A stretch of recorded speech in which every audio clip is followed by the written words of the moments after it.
Hello, welcome to Why Not Both. My name is Pam Schaefer, and I'm a musician and therapist in Los Angeles. Why Not Both is all about how our multiple passions inform our identity, and this season we are brought to you by Under the Radar magazine and produced by Laura Studeris. If you like what you hear, please make sure to like us and subscribe to us on your favorite podcast platform and come spend time with us on social media. We are at WNB the podcast, and that is both on Instagram and on Twitter. We're so excited to get to virtually sit down with the artist Hana and talk all about her album that she recorded completely live on Twitch, which is amazing, as well as chat about all the cool things that she's been doing recently to keep herself busy. I hope you enjoy our interview. The other day I was actually showing on my stream because it happened during the stream, and I was like, does the music sound good for you guys? And everybody's like, yeah, it sounds really good. And then I was like, well, let me just show you what it sounds like to me. And I held my headphone up to the microphone and people were like, what? Because it's like they're like, it does not sound like that. I was like, oh, it was just like, welcome to the podcast where everyone hears our weird engineering secrets, where it's like, I know, sounds like in my headphones. I know. Should I record that? Should I sample it? I've done that before, where like I've used the weirdest stuff in my music. Like, I kid you not, I was recording something and one of my neighbors was hiccuping, and it picked it up on my mic because I was like, what is that sound? Wow. That's right. I used to have that a lot when I used to live in like a loft situation, and my desk was right up against the wall, and that's where I made like my last EP, and where I did like most of my, I actually did the vocals. I would usually go to a studio and like do them properly, but like, when I was writing songs and singing and stuff, and I was outside like, and kind of like talking with the neighbor that lived next door, and she was like, oh, I love that song, Clay. I was like, wait, what? Because like it hadn't even come out yet. I was like, what are you talking? She was like, no, it sounds so nice. Like, I don't even care. And I was like, horrified. I was like, because I just didn't think that she could hear me. And from then on, I was like, okay, I'm going to be way quieter. I'm so sorry. That's so funny. I feel like it's like willful ignorance when we're recording sometimes, that we just have to pretend that no one else can hear what we're doing. Totally. 100%. Oh my God. That's both mortifying and delightful. I know. It was really sweet, but I was like, thank you. No. Oh, well, I don't know about you, but like when I'm writing, sometimes I really either have to be completely alone or pretend I'm completely alone, because I'm like, I have to get out my like weirdo secret thoughts before I shape them into something more palatable. Yeah. I feel like I think with the Twitch album, I completely got rid of that. Because I think I used to be like that, but I definitely still feel that way a little bit. I muted the mic a lot when I was writing stuff. But I've since, it's weird how that exercise got me so used to being very vulnerable in front of people, because I used to like shut my door and then shut another door and then be like, no, you can't hear me right now. Yes. And that's like radical vulnerability, to be like, not only can you hear me, but you can see everything. And did you find yourself revising things or like taking audience input, or what was that experience like? Yeah, I definitely I took a lot of kind of like suggestions. I basically structured it. So the first day I asked the viewers, what would you like to hear from me right now? Like, or what kind of music have you always wanted to hear me make? Or what songs have you ever wanted to hear me sing? Or, like what are some themes that you guys would like to hear music about. And I made this huge document on my computer where it was like a stream of consciousness. I was writing down everything people were saying. And I went back to that all the time, like throughout the process. And there were different levels of, I mean, I would kind of take stuff and then edit it, like somebody was like, Cowboy Bebop. And I was just like, what if I made a song Cowgirl Bebop? So I wrote that down that first day, and then that's the name. Then that just became the working title of this one song, and then I just didn't want to change it. And like, oh, go on. No. I was just, it's actually so fun to open up the document, and I kind of want to make some merch of just like certain parts of the document just because it's so funny. It sounds like if someone took like clip art, but of people's thoughts and just was like, there you go.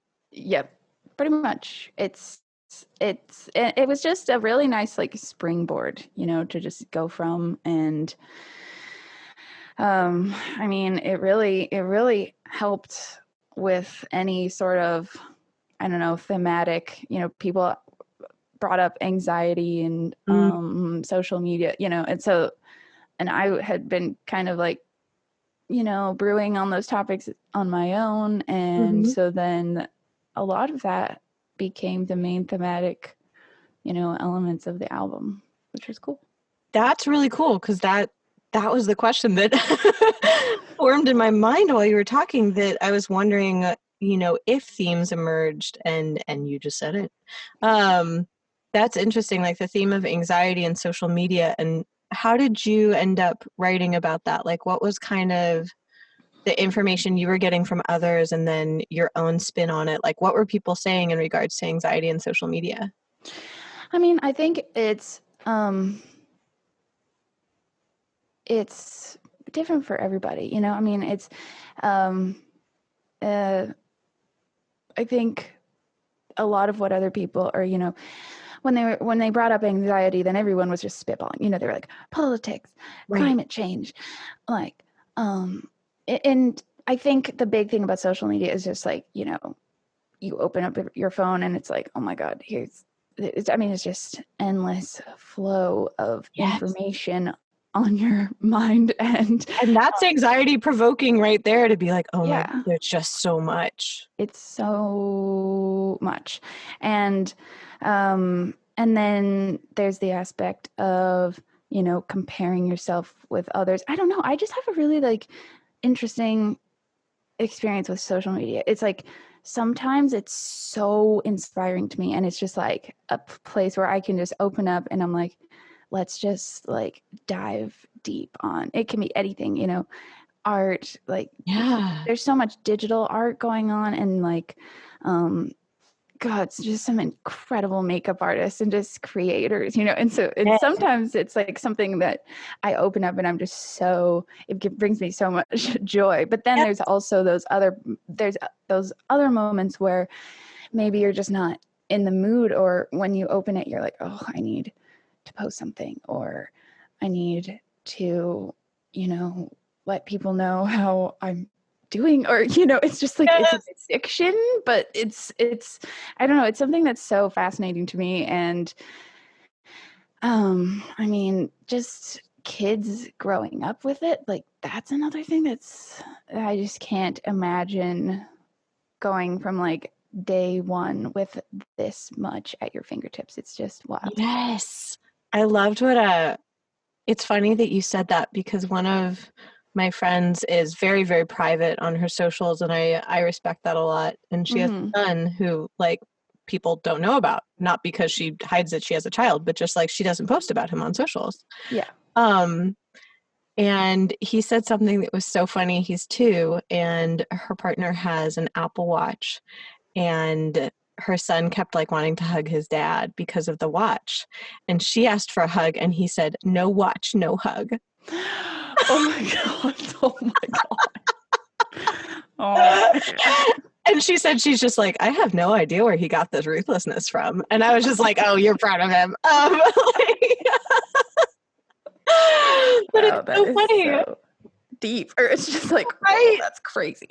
Right? Because it's like he's not on tech, he's not on socials, she doesn't post about him at all. He doesn't have access to like phones and iPads and things like that. Like, you know, he's a pretty analog kid for the most part. But even like, for instance, his favorite thing was always like our hoodie strings.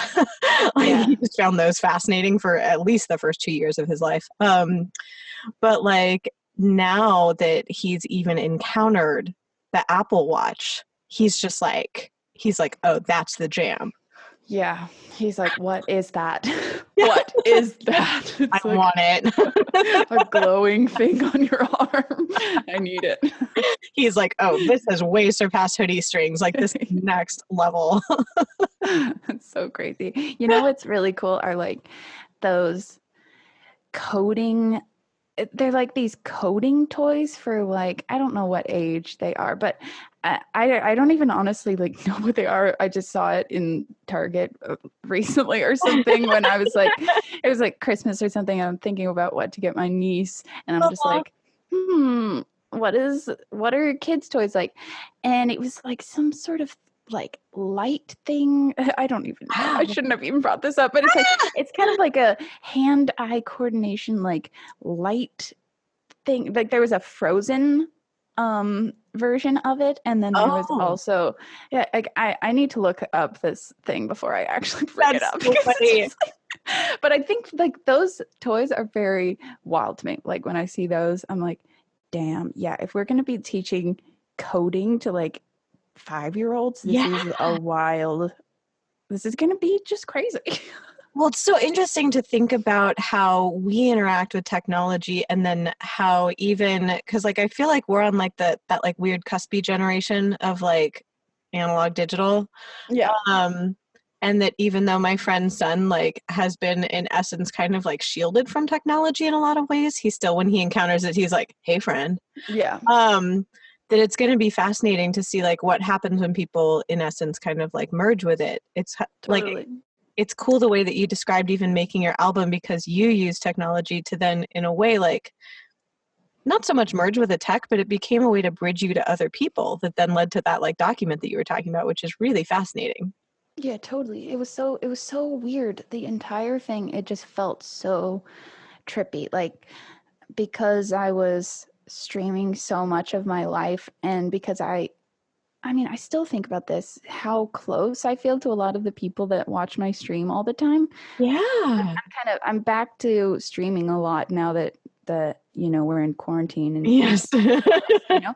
And I don't know, I spend so much time with some of these people, and like during the album making process, it was like I was sharing a lot. I mean, I was like, well, I guess I'm just going to be vulnerable in front of these people. You know, I'm like, it's just what's going to happen, because that's the experiment. And that's what I'm just seeing how far we can push this. Like, it was so interesting, and it was so lovely to see and feel, because even when I play back those songs that I made during that process, it's like we all have the same super emotional, like visceral reaction to when the song was being made, you know, like I mean, I guess they don't really, that was, or so I'm kind of thinking in general about Cowgirl Bebop, which is I think one of my favorite songs that I mean, for some reason it's just like a really, really, really special song to me. And that was one that I actually wrote on the weekends, a lot of it, and I was just like weeping. Like I couldn't get through the chorus without just like sobbing every single time, weirdly. And I didn't ever like, they didn't see that part of it, but I would tell them about it. You know, I'd be like, okay, well, so on Saturday I wrote the chorus, and like, wow, I was just weeping. You know, and so they know that. And I don't know, it was just a really wild, I felt like I was in the Matrix. I felt like I was like becoming one with the internet. It was so weird. Well, it sounds like people really reflected that kind of vulnerability back at you too. Yeah, totally. Yeah. And I think that's a big key is, you know, we were like sharing with each other. And so I think that's why it was extra special. Well, it's really beautiful in a way because, like, some people, I was talking to another artist about this, that when you put things out on the internet, sometimes you don't know, like, am I just screaming into a void? Question mark. Mm-hmm. Whereas when you're doing something like streaming and inviting people into the process that way, it becomes interactive. So regardless of the size of your following or your fan base or whatever, it's like it becomes a collaboration. And I was Yeah. like, no wonder you're attached to everybody in there. They're probably just as attached to you. It's really weird. It's weird because it is pretty like it is pretty one way of it's like me that they're looking at, I can't like see them or whatever. Right. And I'm not like reading every single comment, but that's also a weird aspect of it too, like when it is so like I'm just here and I'm vulnerable. It's like Yeah. it's strange because I do feel close, but then I also am like also at a distance. I don't know why that 90s song, like at a distance or from a there we go, from a distance. It popped in my head. It's like, of course. Is that like Bette Midler? Where'd that even come from in my brain? From a distance. I don't know why I said that, by the way. I was going deeper into the tunnel of thinking about this experience and like not really knowing what I'm talking about. That's so funny. Dude, does anyone know what we're talking about at this point? It was interesting what you were saying about that you're kind of, in a way, like interacting but being observed. And I was wondering, I was actually curious, like, do you watch other Twitch streamers? Like, do you watch other people who create in the same way? I mean, I don't watch that much. I mean, I follow like a couple, but there's almost just not enough time in the day to watch that much Twitch because I mean, there's certain the Twitch channels that I like are like ones that play a certain game like there's this game called Teamfight Tactics that I love and like I'm kind of addicted to, even though I haven't played it in a while. But there's like a couple Twitch channels where it's like a guy who's just super good at it and he like streams for 13 hours at a time, and so I can just Oh tune my in God. and see I can like tune in and see what's the latest build, and like what's the latest Yeah. update and blah blah blah. And so it's kind of those sort of things. But I stream so much that like when I'm not streaming, then I try to either be making music or not looking at a computer screen. Right. Or just a screen. It's hard to create and observe other people create at the same time because there's just not enough time. Yeah. Yeah. After a while, you're like, whoa. Yeah. I mean, there's just like, I think before I started streaming, I was watching more Twitch. And like sometimes I'll just click around just to see what's going on. Like right now, it's really interesting to just click around Twitch because so many people have gotten Twitch accounts in like the last week, and so I'm just kind of like always like, oh, what's going on, or who's joined this week or something, Yeah. and so it's kind of an active place to be. So it's fun to click around, but I never really watch it that much, like for hours at a time or anything. Right. I would highly recommend, by the way, another one of our podcast guests, Lane Moore, has been streaming. She usually tours with a show. It's called Tinder Live, and it's exactly what it sounds like. Wow. Crazy. Crazy. What is that? Like a dating show? Yeah, she'll literally like stream from her phone going on Tinder and matching and talking to people. Oh my God. Oh, now that's like another level of vulnerability that I'm like so uncomfortable with. It is next level. I was curious what inspired you to start playing music on Twitch, because you were one of the first people that I saw at least doing that. Did you transition from like streaming games to that, or? Yeah, I've for the last like 7 years or so, I got back into playing video games after not really playing them very much at all. Like when I was younger, my parents didn't let us have a console. It was just like my best friend had an N64, and I did play The Sims, although my parents hid the CD from me because I would get too addicted to it. Play it for like marathons on the weekend. But anyway, so I started dating my current boyfriend who went to game design school before becoming a music producer. And Gotcha. so he's just like super into video games, plays them all the time. And he was like, oh, you definitely need to like get back into gaming. Like it's just a really positive thing for life. I was like, okay. I was like, okay. So I did. And so then I got super back into it. And he was always like, oh, you should just stream on Twitch. Yeah. And I was always like, oh, I know. Yeah. But I just never set it up because it's kind of like a process, you know, you have to It's get a all thing. off and do the thing. And so it was like 2 years ago or so when my studio was like getting rewired and all my computers were just like sitting around the room and I couldn't work, you know, like, and so for like a week, or I had a week where I wasn't going to be able to be like working in the studio. And I was like, I guess this is just the moment to set up the stream. So I did and I was just like immediately very into it because it was just fun. It was fun to connect with. I mean, at first I just had no idea who was going to like log on. It was mostly like fans who have been listening to my music for either a really long time or are new fans or whatever. They would log on and it was just fun to play games and talk to people at the same time. Yeah. And I just immediately, I just enjoy talking to people.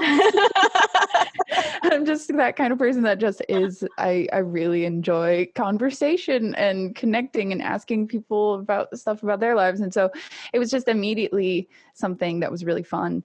And that seemed to actually be growing my or bringing my fan base like close together and making it something, I don't know, kind of giving it a space to just hang out, you know, like I think before this I had just been kind of frantically like putting out music and I had people that are listening to it but I don't know, it's just kind of scattered. I have like this whole previous music career too where I have fans from that, where I was like going by my first and last name. And this was, I don't know, it randomly just brought a lot of people out of the woodwork to just be like, hey, what have you been up to? And I was just like, oh, well, this is what I've been up to. You know, like I worked on this, I worked on this and blah, blah, blah.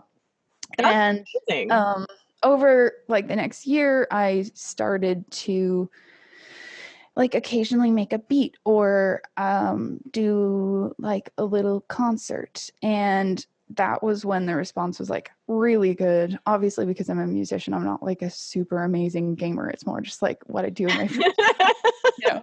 And so that was when I saw the response was just like, oh yes, you know, like way more viewers and people were just always wanting me to do it more.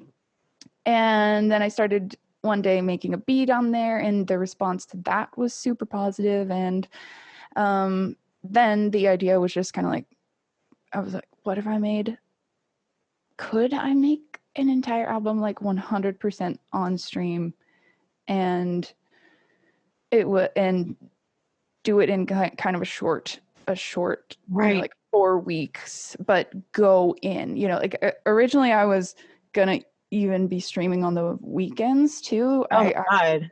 I did Monday through Friday for 4 weeks in a row. But I was really interested in just, you know, I mean, it's kind of like one of those classic, like drive out to a cabin in the middle of nowhere and make an album, you know, but it was different because it was in my house, but it was just this other thing that was going to be pushing me, you know? Like you drove out to the cabin of the internet. Yes, exactly. The Bonnie Bear of the internet. There we go.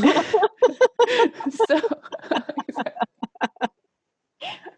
so after I came up with the idea, which was actually kind of early last year, it was in like April that I started planning it. And I was really wanting to just start it right away. Like I wanted to start May 1st, but then random stuff just kept happening, and I kept just planning more and more.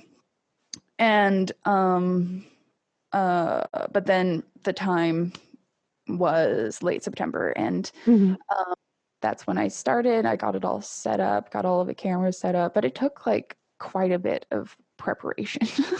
I can imagine. Yeah, I was like, it was just like a lot of planning, because I knew that I wanted it to also come out really soon afterwards, because it was a lot of like mentally tricking myself into putting stuff out. Like that was another part of this, like, for sure, because I hadn't released music in quite a while. I think 2016 was the last time that I put something out. I mean, I had done little things here and there, like remixes, and then I put out like a little cover or whatever, and then did We Appreciate Power, and that's when I was like, okay, that was when I started, like, right before then, that's when I started going like really in on like finishing a lot of music, which actually some of it is going to be coming out soon. Some of that stuff that I was like really going hard on last year. But then it became this weird thing of like, okay, well, I know I want to make an album on Twitch, but then I'm also working on this other music. And then I started, tricking. It was like, then I was just thinking about it all too much. And I was like, I just need to start this, because if I keep trying to plan this spontaneous album in my life, it's just going to drive me crazy. So I was just like, I just need to pull the trigger and just see what happens with this album, So funny. And it's almost like in a way, like kind of placing like limitations and boundaries on what you could do by being like, okay, I have to do it in this room. I want to do it in this time frame. Like in a way that kind of enabled you to do it, where it sounds like almost before you had like almost like too many possibilities. I was like, totally. oh, sound amazing, but I'm like, you can't do everything at the same time. So I would just, if I were in your shoes, I would have been sitting there just being like, nah. It was like decision paralysis for sure. And so it was like, okay, I'm getting rid of all of my, I don't know, I just had built up my next release so much in my mind, and I just didn't even know how to like start putting out music again. And just because I was just so overwhelmed, I was like, oh, do I do this, or do I do this, or do I do this?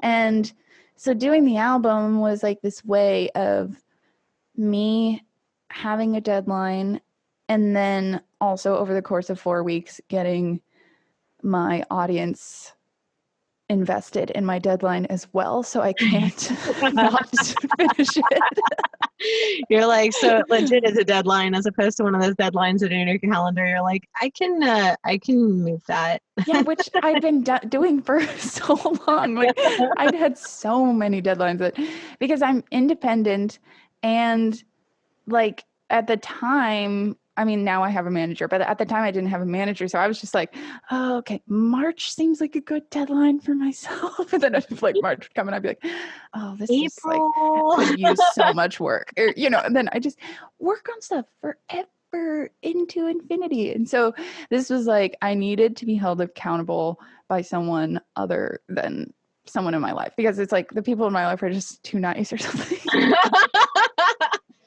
That's so funny. And I think that also having people watch production work, because I'm in the same boat where like I will just tweak things for months and months and months on end, to the point where like I completely lose the plot of what I'm even totally. And having someone else just be like, oh, I think the song's done. Yeah. like, oh, maybe it is. It's true. It's true. It's great.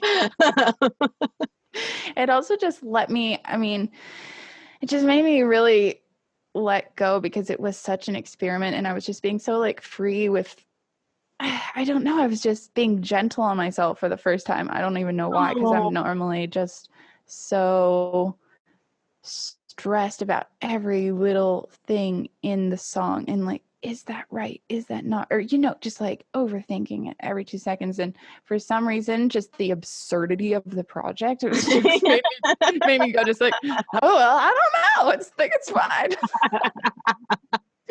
Well, that must have been, it's so funny when you're describing it to me. It sounds almost like a weird, like, tight wire act. Because sometimes, I don't know if this has happened to you, but like, especially with like one of my analog synths that I swear is lightly haunted, I'll think that like a certain sound is going to come out of it. Like, I'll make a patch for it and then I'll start recording it. My synth is like, surprise. Yes, you hate it. Exactly. It's so funny. Like sometimes it'll just make sounds that I'm like, what? What? I didn't even touch anything. Like, Yeah, what totally. happened? I Like, was just it kind of I just feel now, I don't know, I just feel it got me just in the flow in the flow state, where you're just yes. like going off of what makes you feel good and just less overthinking. Like, I think this was also just like a practice for me, and less thinking about technical things and just more Mm, thinking about like, how does it make me feel? And if I feel something, like there's probably a way to maybe make it sound a little better, and that's great, and I can deal with that later. But if like, what is the emotion giving me, and is it bringing me like joy, is it bringing me peace, and just kind of like diving in as deep as I can there, rather than like overthinking a specific like LFO or whatever or like a freaking hi-hat sound, which I could just like listen to oh my God, the every torture of finding day. hi-hats and snares. Why? Yeah, that was it was always drums that I would have to like hide the chat, just because I already like, that's such a just like never ending thing where I just take so long on them. And but then the chat would come into play and just like start messing with my head, and so I would just like put a Oh. window over it, just because I'm like, this is already hard. Well, and also in a I way, don't need to be reading like these comments right now. exactly. You're like, trust me, trying to find the right snare is torture enough. Like, no, I was thinking about how in the way you're describing it, you're also fulfilling both roles at the same time, where you're the writer and you're the, well, three roles, writer, musician, and producer all at the same time, which in a way, like, I don't know, do you ever find that when you're producing someone else that you're able to get out of your head more, or you're in your head more when you're producing with someone else? Um, I mean, I haven't really done much for other people other than for remixes, which I Mhm. think, yeah, remixes I normally am just totally not in my head at all. I'm just like, let's just see where this goes, and this is fun, Yeah. It's I'm way less hard on myself, and actually kind of like do cooler explorations sometimes. Like sometimes I'm like, oh, what? Why wouldn't I have come up with this for myself? Or Right. I actually usually, I feel like that's actually a good practice, is to start like a beat thinking that it's not for myself, just because I don't know. Or like, like work on something. I don't know. There's been multiple times where I'm like remixing something, and then I'm like, oh wait, actually this I should just keep You're like, and write actually, I over. should just use this. Yeah. Yeah, because getting outside your own head, because they really are, and I think that hopefully people who watched your stream like understand kind of the different roles of being the musician and being the producer. And when you're doing both of them, it's like you have to kind of see outside yourself in a way, Yeah. um, Yeah, that can for be sure. very difficult when you're in the process itself. Yeah. It's it's super weird. I mean, I think I I think I have bad experiences with like producers making my music sound like what I didn't want it to be in the end or something. And so now I'm just addicted to being the person that has the control or something. But then recently I've been doing more collaborations and just like finding such freedom. And Hmm. I think, yeah, I feel like how I started this sentence is how I used to feel. I used to feel like, so, I don't know, just like I was just scared of giving up that control. And then after last year, I started just doing a ton of collaborations and just finding freedom and just giving up the files and just being like, see what you do with this. Like, I'm interested as long as I can get them back, or like give you hella notes. That's so funny. Is that how We Appreciate Power came about, or was that totally different? That was totally different. That was me and our friend Chris Griotti and Claire all together, just kind of starting a session from scratch. Oh my God. Yeah, which was very fun. I was gonna say starting things from scratch, like the same thing with like endless possibilities. I find that like sometimes when my friends and I collab on things, like if we start from scratch, we're like, someone think of a writing prompt, anything. Yeah, no, that's why I am just, I don't know. I'm still so like freaked out by sessions in general, just because I did so many so long ago that were just, I mean, there was just a while where I was really young and doing a lot of sessions, like one every day, and just like Oh my God. a new stranger.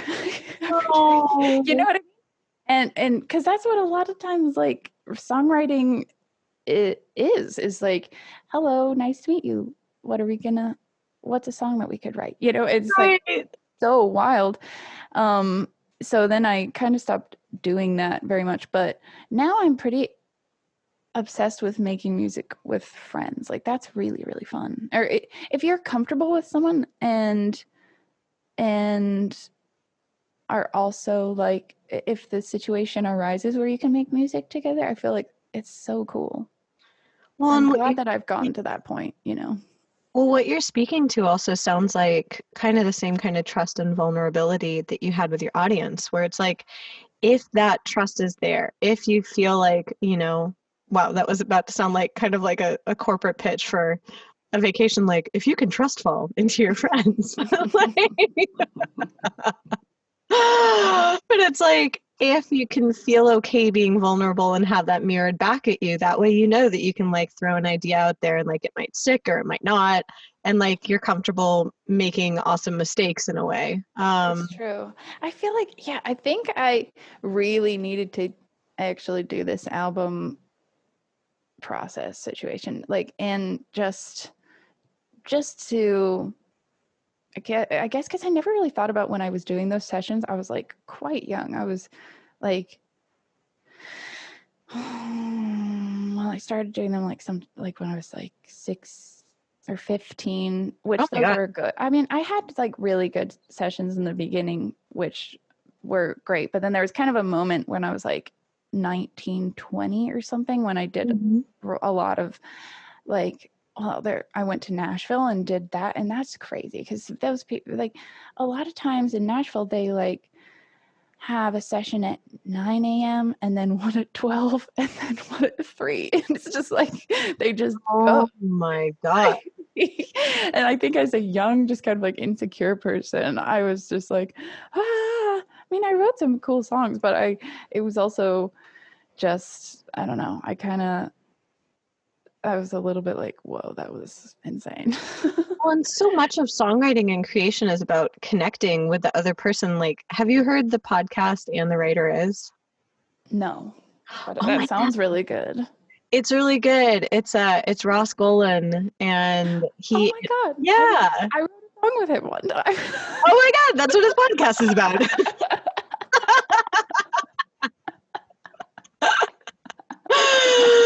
That's so funny. That is so funny. Like surprise. No, but he's done so many cool things, and did like a broad or like a off Broadway play or something. Yeah, he's so mad talented, and the whole podcast is about like he talks to other songwriters, a lot of whom he's worked with. But it's all about like, and the whole conceit of the podcast is like the conversations that you have before you write or while you're writing. That like that's what's really interesting, and that's what ends up making the song. Because if you don't really know the person, it's not like you can just walk in a room and be like, "Hello, we're going to make a song now." Yeah, it's Like true. that's weird. I think a good thing that I've heard of a lot of people do or trying, or this is something that I like, is before having a session with someone, if you don't know them, like going and having coffee, going and like getting coffee first or like having dinner Yeah. first, I feel like that actually is a really good way of seeing if you have chemistry, or like, do you do you have some sort of common bond to on something, or are you like running, are you vibing on the same frequency with each other, you know? Yeah. I really think that that's like a real thing, you know? And I mean, I think the concept of like throwing two strangers in a room to write a song is interesting as well, but also I think better stuff can come. I mean, I don't know. Right. Well, Oh, because I think, otherwise you end up with like weird, almost like copy paste kind of like clip together songs in a way that like occasionally I'll listen to things that have like, 7 or 8 writers who might not have even been in the same room. And like, I get it. I get where they're going with it. And like a lot of the hooks are really good, but it kind of sounds like disjointed. yeah, totally. I'm just like thinking of like songs that I've written in the past from those kind of sessions and just being like, oh yeah, I mean, it just doesn't, I don't know who this is for, you know? Right. Right. Whereas like when you really get kind of more of like an intimate or vulnerable connection, then you can start writing songs that at least like as a listener, like I would say like I connect better with songs like that. Mm-hmm. Yeah. Um, Interesting. yeah. Yeah. Just Hmm. like, yes, make people talk to each other more. Definitely. That's so funny. And thinking about what you were saying about kind of almost being like too precious with your own production work, I love that you did this experiment and really push yourself out of your comfort zone in order to break through that, because I feel that way about my own production where like I'm not as willing to take chances. And I was just like, that's super brave and awesome. And I want to commend you for doing that. Thank you. I mean, it's one of those things where it's like still, you know, when you go back and listen to something and you're like, oh, I mean, that was kind of weird that I just like let that happen. Oh well, I mean, it's just now it's out there and it's just Yep. how it is, you know, Yep. and that's kind of freeing as well because it's just like, well, okay, that's that moment of time, you know. It's I think once I started thinking about my life and my life with music, um and once I thought of it in the context of like, okay, I'm going to be making music the rest of my life, I Mm-hmm. might as well let people hear it too, you know, because I was there so well. Oh, I mean, because I think I was just getting so caught up on the package of it and where, when it was coming out. yeah, yeah, yeah, yeah. And if I just kind of think of it as like the story of my life, like if you're just going to go back and look at all of the music, it's,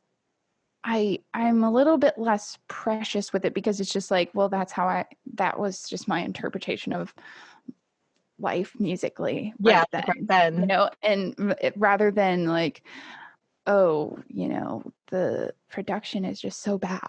You know, it's just like, I don't know. I think I just was like, get, I think there is obviously a beauty to really good production and stuff. I think I just personally am able to let go of it at an earlier state, which is Yeah. basically means not working on it for like 3 or 4 years. Right. And there's also when you were talking about social media, I think they call it social media. Good job, Pam. Like there's a lot of pressure also sometimes to have like a narrative around a project, and like have all the visuals right and have all the videos set up and have like almost like the persona for it and have this and have that and like kind of like launch projects in almost this impeccable way Mm-hmm. that in some ways is really appealing and I find like intellectually fascinating. But in some ways, I like it when someone's like, here's my stuff. And like, that's it. And you just listen to the stuff and you're like, Yeah. cool, I like this. Yeah.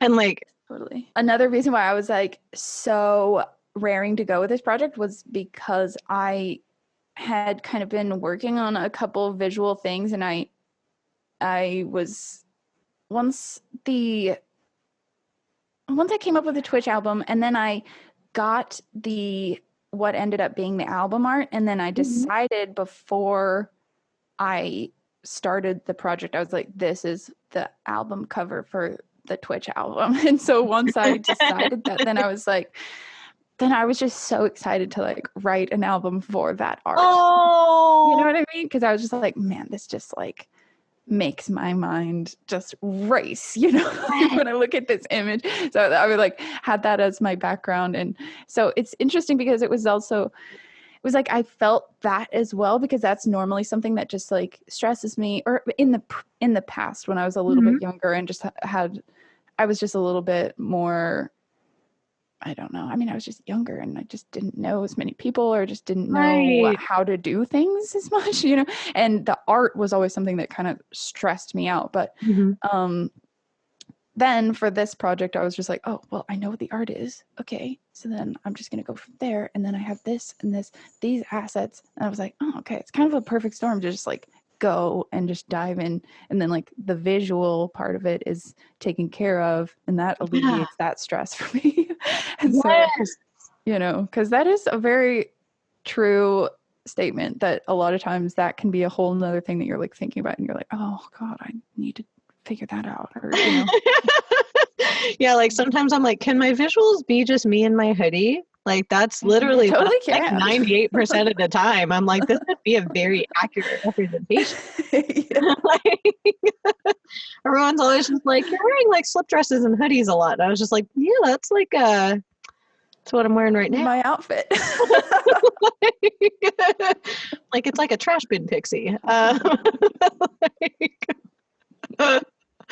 That's so cool though, that you let the visuals like guide you instead of be an impediment this time. I was like, that's really beautiful, that then they could inspire you as opposed to be a point of stress.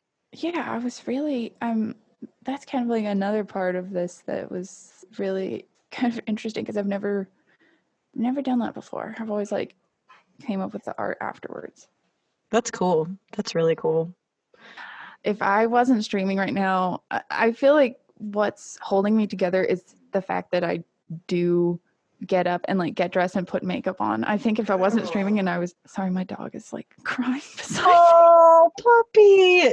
I was just like, does your dog want to be included? Do you want to be included in this podcast? Hi, baby. What?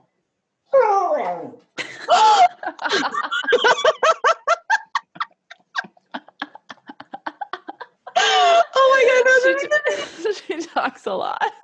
Oh my God, what kind of dog do you have?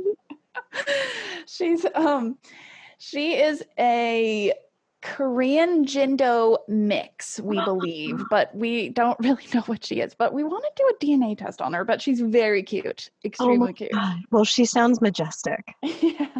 She was a big part. Oh my God, she was a huge part of the album, just because she is always like next to me, I'm just like, and I that became like a very popular part of the album stream, just because I would like put on an Evie cam and just point it at her. And I actually wrote a song for her on the album. Oh, baby. It's so good. I was just like, as I was writing it, I was like, am I writing a dog song right now? Like, you're writing a dog song. I think I'm writing a dog song. That's like two of my passions really combined into one place. I'm like, there are a few things I love more than music and dogs. I'm like, that is the same. It's true. Oh my God. That is beautiful. That is absolutely beautiful. I can't remember what I was trying to say before she rudely interrupted me. Well, she had really important things to say. It's true. She needed her moment.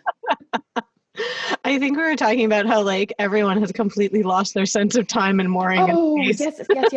And me like putting on makeup for the stream, and how I think that is like really, really making my sanity a little bit more together, because I think there's like one day that I didn't stream, and so I just played Animal Crossing on the couch all day. And I was just like, at one point I saw myself in the reflection of the Switch, and I was like, oh my God. It's like, this is way darker than like, sitting. Oh my God. It's like when you catch yourself and like your forward facing camera opens and you're like, oh my God, is that what my phone sees all the Totally. time? I think it's weird. It's like streaming is really helping my mental health lately, just because I can kind of like, it's some sort of structure. It gives me something to do. It gives me people to talk to and connect with. And it's just like, because otherwise, man, it is just wild. It's wild right now. Well, it's so weird because like as producers, and I'm sure, or at least I hope you've experienced this. I'm sure you have. You just told me that you were twitching for, that when you're like in your zone, when you're creating, it's not like you're gonna go out all the time, but the fact that we don't have the option to go out, it's like we're all indoor cats where we're like, but why can't we open the door? Yeah, it's true. It's like the main thing that I miss is just my friends. Like, I just love hugging them, but also I have been talking to them so much. Like, I love how many FaceTime, like Zoom situations are happening. Like, that's making me really happy. But I don't know. It's just weird. It's weird. It was so bizarre being on tour. Like, I was on tour and then we were just kind of like, I guess we'll just keep, like, we just kept on like, taking it day at a time and just like, is this going to be canceled? I can't tell. And then we were just trying to get to, like, our last show was Atlanta, but we got word from like, the venues and management. They were like, we're flying you home tomorrow. And we were like, oh, okay. And it was just wild. It was so weird.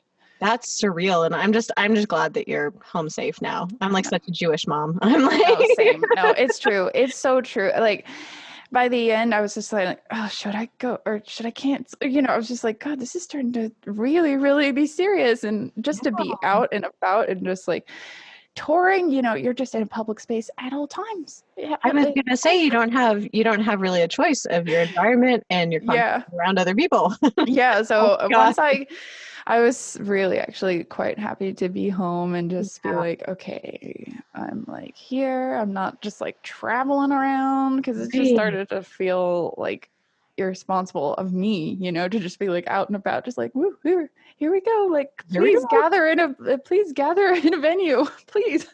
Oh my God. Well, no. Yeah. And you're like, please don't gather in a venue. Please don't gather in a venue.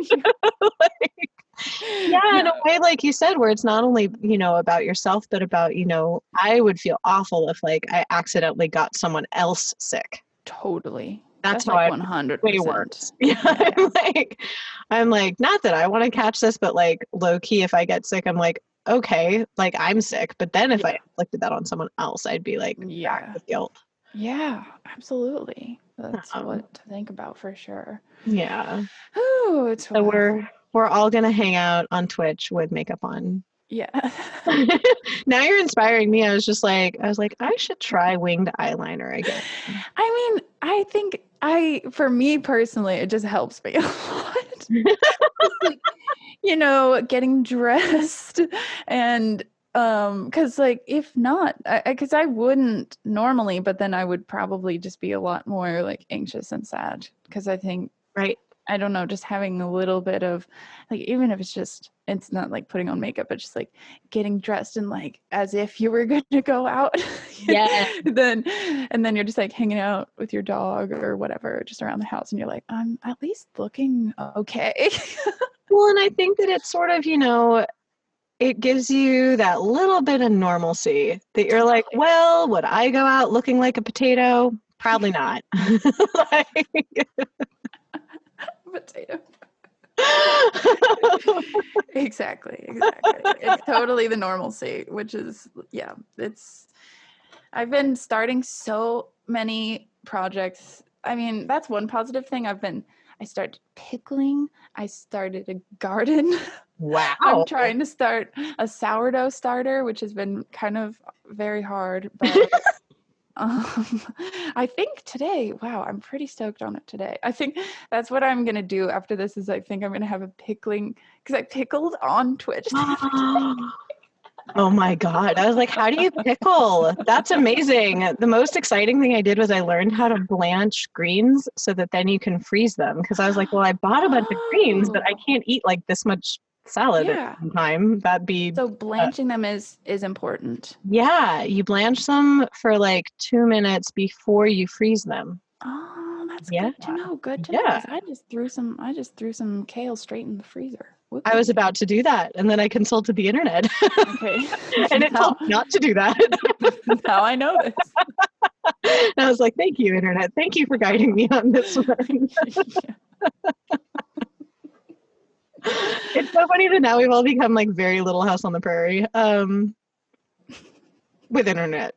Yeah, exactly. Exactly. Oh, I know. Same. I'm like, why?